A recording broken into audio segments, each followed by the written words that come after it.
Ditty about G Salin. Waking up is a blur. It always is. Does anyone ever remember waking up? Obviously, if you're half in a bag on an unknown couch with a hand on a Colt 22-ounce malt liquor and the other on a remote, you're in a foreign place, and it's always a shithole. I, despising situations as these, completed my degree in drunk driving school. I've talked my way out of drunkenness with an eloquence that would make Johnny Cochran proud. But that's not the story here. Memories in certain places unfamiliar, such as morning breath-infused drunken nights in a girl's bed, are deeply vivid, depending on the amount of JD consumed. Rarely do you remember the everyday morning, the one you accomplish as a human being most days of the week. If you're like most of my friends, you're a worker, that is, you're a laborer or you provide a service such as selling goods, or like some of my older friends, in capacities that aren't fit for this space, because they certainly do not go to G sales. The fog and the lost in translation moment are exempt in the lucid and seductive Saturday morning before yard sales. You remember the shit, shower, why shave, and know as a fact that you will have a good day amongst the heathens.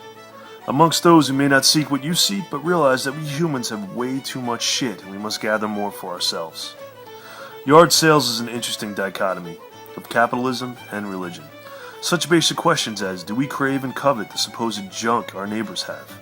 And if so, do they have it at acceptable garage sale price, or routinely internalized but never constituted, unless on that Saturday battlefield?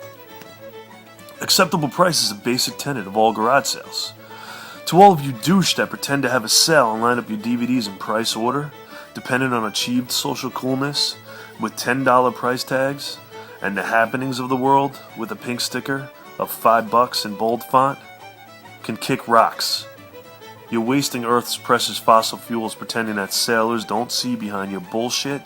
$10 for a DVD of Harry Potter and the Deathly Hallows Part 1. At this point, it's environmental protocol. Gas guzzlers and Buicks are left running in the suburban street with little consequence.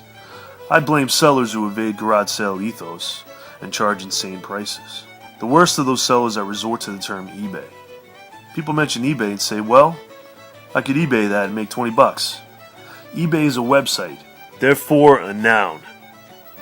But eBaying, or I've eBayed, and I could run several eBays, are all misnomers. They hurt the ear and do nothing but cause simultaneous agitation and twisted stimulation to those who seek the goods in demand.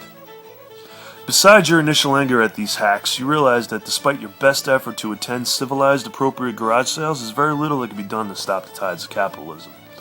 Prerogative, speech, and negotiation, depending on the level, are last remnants of untouched freedoms in the United States, and this applies to G Salin. But there's always light at the end of the tunnel. Yard sales are intrinsically attractive. Humans are nostalgic. It's not that those who sell at a sale aren't.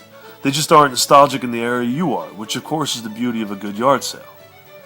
You never know what to expect, what gem may be awakened from its slumber, or what video game unfurnished from a basement box. It's the thrill of the hunt and the satisfaction of the find.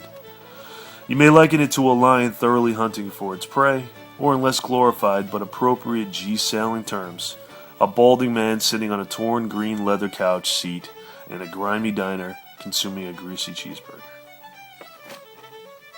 I'll see you next video.